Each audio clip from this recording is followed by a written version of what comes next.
J'adresse particulièrement ce message à la jeunesse de notre pays, la République démocratique du Congo. Je me tiens devant vous à ce jour, avec force et courage, afin de vous exhorter sur notre responsabilité collective en ce qui concerne notre avenir ainsi que l'avenir de notre pays. Il est d'une importance capitale de rappeler à nos aînés politiques la pertinence du rôle crucial de notre génération face au destin de notre pays qui s'annonce sombre et inquiétant. Notre pays fait face à une crise sécuritaire depuis plusieurs décennies dans sa partie Est et dont nous sommes sans ignorer que l'objectif ultime des ennemis de la nation n'est nul sans doute la concrétisation du projet funeste de la balkanisation du Congo. Certains compatriotes de notre génération ont dû payer le prix le plus fort dans la lutte afin de stopper toute initiative cavalière qui visait la révision ou le changement de la Constitution en 2016, tels que, je cite, Rossi Mukendi, Thérèse Kapangala, Luc Kungula, Hussein Gandou et bien d'autres. Paix à leurs âmes. Ce qui nous a permis de préserver cette constitution de la Troisième République, symbolisant le socle de notre unité nationale.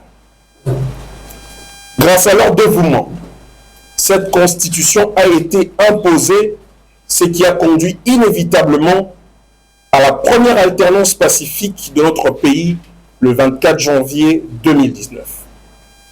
Sur ce, il est d'une importance capitale pour la jeunesse, la nouvelle génération du Congo, de comprendre que nous avions longtemps été utilisés, instrumentalisés et manipulés par certains de nos aînés, leaders politiques, pour qui hier, à la quête du pouvoir, étaient tous capables de s'unir tout en transcendant leurs égos afin de mener des combats ayant pour seul objectif de dissimuler l'assouvissement de leurs ambitions personnelles pour le pouvoir.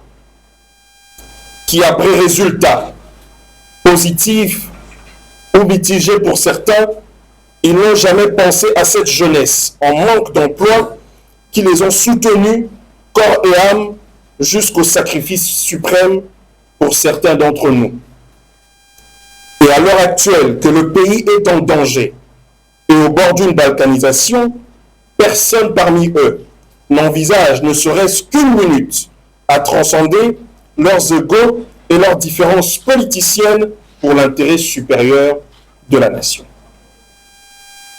Présentement que la question existentielle de la révision ou du changement de la Constitution refait surface, nous sommes les premiers à y être encore invités afin de livrer une bataille dont l'issue causera forcément des dommages collatéraux et dont les victimes se compteront, comme d'habitude, par milliers dans les rangs des jeunes qui accepteront de livrer ce combat.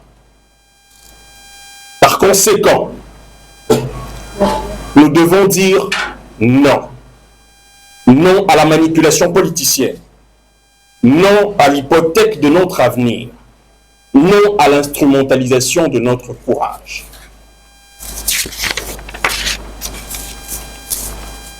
Sur ce, je nous invite à prendre notre destin en main et à comprendre que cette question de la révision ou du changement de la Constitution est une question qui touche directement à notre avenir et nous sommes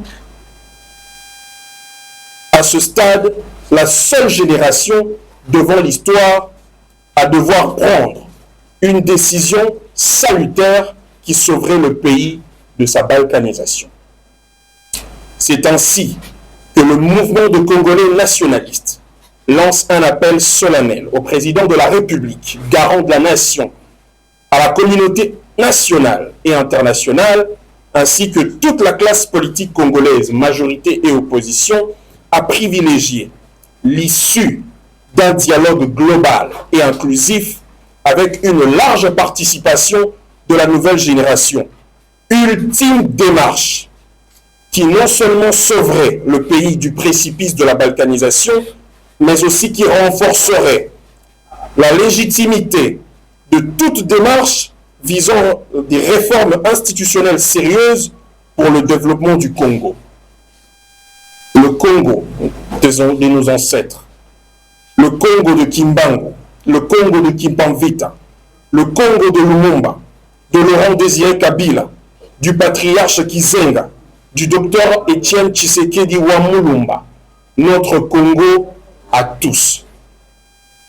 Il s'y est de noter que nous sommes pleinement conscients de la menace gravissime qui guette l'avenir de notre génération et nous sommes prêts à nous battre pour la défense de cet avenir ainsi que celui de notre pays.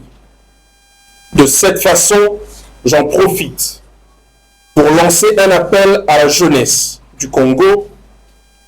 Chers jeunes, retrouvons-nous le 17 janvier 2025 pour un grand meeting populaire au stade Tata Raphaël afin de prouver au monde la force qu'incarne l'unité de notre génération pour le Congo. Il est crucial à savoir aujourd'hui que notre génération ne sera jamais et alors jamais complice d'une quelconque démarche unilatérale qui fragiliserait inévitablement les efforts de notre cohésion nationale. Comme le nationaliste panafricain Thomas Sankara, je dis, la patrie ou la mort, nous vaincrons. Que Dieu bénisse la nouvelle génération. Que Dieu bénisse la République. Je vous remercie.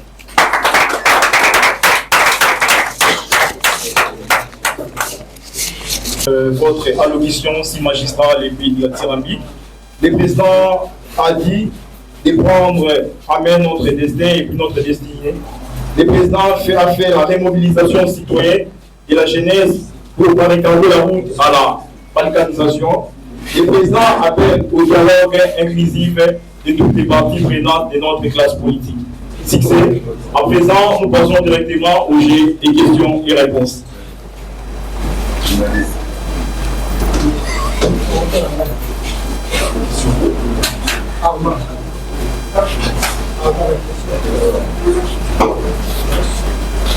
De la presse, il y a des questions par rapport à la question du président.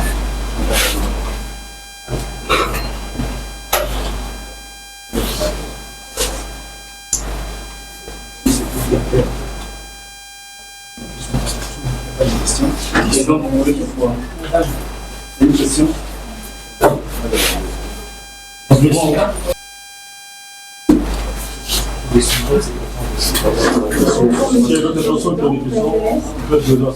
bien suivi votre discours et je vois très bien que vous êtes en train de soutenir en fait la révision de la Constitution comme le veut le président de la République. Alors j'aimerais savoir votre opinion par rapport à cela, à l'heure où l'économie de notre pays tente de se relever tant soit peu au moyen de l'entrepreneuriat, parce qu'aujourd'hui on a des jeunes qui sont en manque d'emploi bien évidemment, mais qui tentent en fait par tous les moyens d'essayer d'entreprendre. Alors en quoi la révision de la Constitution peut arriver à résoudre en fait ce problème? Je parle bien évidemment de l'économie nationale. Comment en fait la révision de la Constitution peut arriver à résoudre ce problème? Merci de la parole. Bienvenue vous aussi pour cette société. Vous préconisiez un énième dialogue, mais pour laisser la soif excessive de nos politiques sur le pouvoir. En quoi ce dialogue aura une valeur ajoutée pour l'avancement de notre pays? Merci.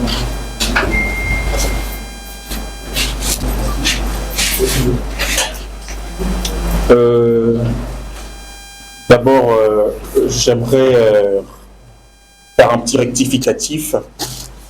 Mon discours ne mentionne aucunement ma position, oui ou non, sur le changement ou la révision de la Constitution. En tant que républicain, en tant que nationaliste, je pense que notre génération a assez souffert aujourd'hui des toutes les manigances politiciennes qui ont été jusque-là à l'œuvre de la part de certains de nos aînés politiques. Et les seules victimes de tout ce qui s'est passé depuis plusieurs décennies dans la classe politique de notre pays a toujours été notre génération. Les jeunes ont toujours été victimes de tous les conflits, de tous les problèmes sécuritaires, de toutes les crises socio-économiques et de tous les problèmes qui gangrènent aujourd'hui la politique de notre pays. Et c'est toujours ces jeunes aujourd'hui qu'on appelle, à qui on lance l'appel de venir soutenir à travers des marches, à travers des activités pour aller contre ou pour le changement de la Constitution. Aujourd'hui, il n'est pas question de dire si on est contre ou pour la question du changement, de la révision de la Constitution. Certes, nous sommes dans une république, chacun a ses positions. Nous n'allons pas refuser aux uns de dire qu'ils sont contre, nous n'allons pas aussi refuser aux autres de dire qu'ils sont pour. Aujourd'hui, il est clairement établi que personne n'a le monopole ou ne peut prétendre avoir le monopole du peuple congolais. Aujourd'hui, uniquement pour ce constat, il est question de se mettre autour d'une table, de discuter, afin que chacun puisse donner ses arguments devant l'ensemble du peuple congolais, afin que le peuple reconnaisse les vrais acteurs qui militent pour le changement et le développement de notre pays. Il n'est pas question de donner une position claire ou directe sur cette question. Je pense que c'est une question existentielle, mais qui mérite débat et qui nécessite des préalables nécessaires avant tout pronostic allant dans le sens de dire oui ou non au changement de la Constitution. Voilà.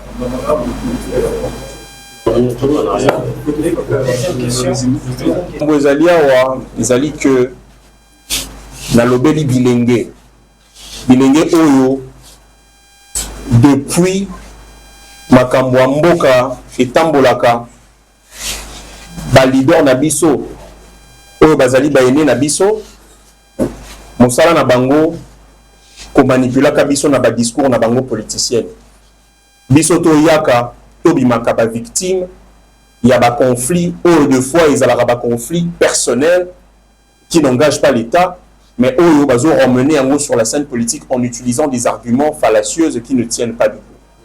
Le peuple congolais, la jeunesse, la nouvelle génération doit prendre conscience des enjeux pour dire que cette histoire du changement de la révision de la Constitution touche directement ezoko simba mbala moko avenir ya mboka na biso na avenir na biso moko. D'ici 10-15 ans, balinga te ezali biso bilenge nde tokoya mpona kokamba ekolo oyo. Soki il faut que la réforme structurelle esalema na mboka esengeli impliquer biso na ndenge elongo bani batia biso na bacondition oyo esengeli po biso pe toloba oyo biso toza kokanisa na kati ya makambo wana. Et meilleur cadre peut permettre biso bilenge pe to se prononcer na kati ya makambo wana ezali uniquement na issue ya dialogue global et inclusif et puis avec une large participation ya nouvelle génération politique ya mboka na biso. Pour destin ya mboka na biso ezali na maboko na biso et biso bilenge esengeli na biso totalement totala makambo en face et puis topé sa position na biso clairement. Donc yango wana eloko ngai na kokai koloba na bilenge lelo pona o etali avenir ya mboka na biso. Il y a une question. Oui. Question. Merci. Ezali les pompiers qui aillent en magasin. Est-ce que changement il y a les bêtes qu'on a vu sur la bilenge tout ça là qui est bilenge dans la conscience t pour attendre pour changer parce que normalement aux alliés nul pour le changement ni pour les changer. Est-ce que les lignes il y a un moment les lorsqu'ils qui va lobby va changer le bilenge et le gars pour penser que ce qui le va changer le bilenge parce que les lignes on a aux lobby la lelo aux alliés pouvoir au y a lobby. Et est-ce que vous avez une conscience voilà? Mais bah, oh, bazali comme militaire pour un changement, n'a pas militer pour un changement de la constitution. Est-ce que Bali ko sala yango pour l'intérêt à Bilenge yango ou pour l'intérêt na bango moko? Il faut pas dire ça biso. Quelles sont les motivations cachées derrière les refus? Quelles sont les motivations cachées derrière l'initiative du changement? C'est une question existentielle. Ils ont l'Obama. Mais ekoki ko l'Obama uniquement dans un cadre républicain de réflexion où l'Obama mboka nyoso bako fanda pour na kolobama kambo etali mboka na biso. Les mboka na biso ko traverser ba problème ébélé ou les crise sécuritaire. Ils ont influencé même le climat des affaires. Ba jeune ya mboka na biso bazana misalate. Comment est-ce que mboka na biso ko avancer tant que ba jeune bazo salate? Ils ont la promotion, il y a anti-valeur, échelle de valeur les a renversés. Pourquoi? Parce que les jeunes n'ont pas des activités, ils ont occupé bango et puis ils ont permettre bango de s'épanouir dans makambo na bango. Alors makambo est allé à venir na biso. Lelo esengeli que question wana evandisa biso na table pour permettre biso de réfléchir calmement. Et puis il faut salima na ambiance où ekozala ya réconciliation nationale. Conflit etongaka ekolote, guerre etongaka ekolote, bamakambo kili ya kobebana ya kobomana etongaka ekolote. Yango na bengi mokonzi ya mboka o azali père de la nation, garant de la nation, ye ya kobengisa biso nyonso bana ya mboka, ya kofandisa biso, ya kotalisa biso makambo ndenge elongo bani, ba oyo baali koboya makambo ya révision ya constitution, baloba na biso. Pourquoi baali koboya yango?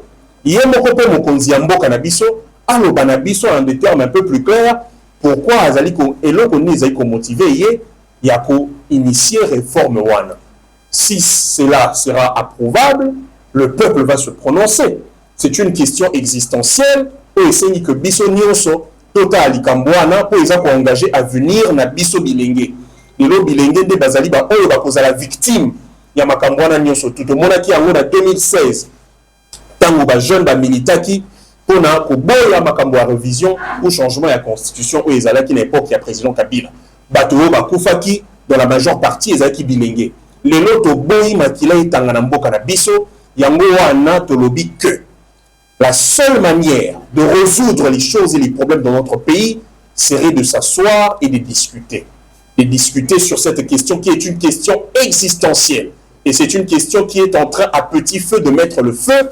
Et si l'on ne sait pas comment l'éteindre, le pays va s'embraser. Et nous, la nouvelle génération, nous ne sommes pas aujourd'hui en mesure d'assumer devant l'histoire cette complicité qui mènerait à la balkanisation du Congo. Nous le disons haut et fort que nous ne serons pas complices de toute initiative cavalière qui viserait à mettre le pays dans une fragmentation qui serait difficile à recoller dans les 10 et 15 prochaines années à venir. Donc c'est ça notre démarche. Merci Président. Une question par rapport à la CG, merci. D'abord, aux amis pour aux amis comprendre. Mais le problème est là pour quelque chose à poser. Supposons qu'il y ait le pouvoir en place. Le président de la République autour de Mme pour empêcher pour qu'il la démarche à Bali. Supposons que la proposition dans le dialogue, on peut dire à Boyi, à Ndimi, qu'il y a une force révision de la Constitution. Position dans les alliés. Et deuxième question, est-ce que des démarches pour les autres le dialogue? Les autres qui ne peuvent pas faire la proposition, mais c'est ma famille, il est passé dans tout dialogue, parce que tu as un dialogue, non, c'est sûr qu'on a partagé un gâteau. Est-ce que vous avez une idée ou une idée? D'abord, premièrement, le président de la République a ébani Kazali Motomoko ou Azali républicain. C'est lui le garant de la nation. Quand on parle d'une question de la révision de la Constitution, c'est une question existentielle et constitutionnellement définie. Le président de la République usera de ses prérogatives constitutionnelles pour vouloir faire passer cette histoire à l'Assemblée quand on parle de la révision, mais la Constitution implique directement le peuple congolais. Et on devra poser la question au peuple pour connaître la réponse ou la position du peuple quant à cette révision. Raison pour laquelle, moi, je propose une alternative qui serait crédible, et une alternative qui conduirait à la paix dans notre pays. Parce qu'il n'est pas aujourd'hui concevable que nous puissions aller dans une tendance à s'affronter pour des questions qui peuvent être résolues comme l'on a déjà fait auparavant autour d'une table en discutant et en trouvant des solutions. C'est comme ça qu'une nation se développe. Les gens se mettent autour d'une table, discutent, certains, c'est un combat d'idées. Certains donnent leurs idées par rapport au changement, d'autres donnent leurs idées par rapport au refus du changement. On essaye de trouver un juste milieu ou un terrain d'entente sur les idées de ceux qui seront le plus prépondérants dans l'adhésion populaire. C'est alors que nous allons trancher. Mais laissons au peuple la possibilité de se définir quant à cette question. Et la seule manière pour le peuple de se définir quant à cette question, c'est autour d'une table en impliquant les acteurs qui aujourd'hui constituent les leaders d'opinion de ce peuple-là. Raison pour laquelle aujourd'hui j'en appelle au dialogue. Alors quant à la deuxième question en parlant de l'initiative du président Martin Fayulu, moi je pense que le dialogue n'a jamais été une mauvaise chose. Si le président Martin Fayulu a parlé du dialogue, c'est de son droit le plus légitime. C'est un leader d'opinion qui a réfléchi à cette question et qui a pensé, qui a jugé bon que c'est une question, c'est une démarche qui serait assez opportun pour permettre de rétablir la paix dans notre pays. Et moi, je m'inscris dans cette démarche de dire qu'il est important de privilégier le dialogue pour rétablir la paix et afin que cette question de la révision du changement de la Constitution soit abordée avec sérénité et avec beaucoup de sérénité dans une ambiance de cohésion nationale. Merci beaucoup. Merci. Comme le moment, le 30 juin 1960, aujourd'hui, les jeunes et le président Jonathan Kaluma vient d'exprimer son amour pour le Congo. Lèvons-nous pour l'hymne national.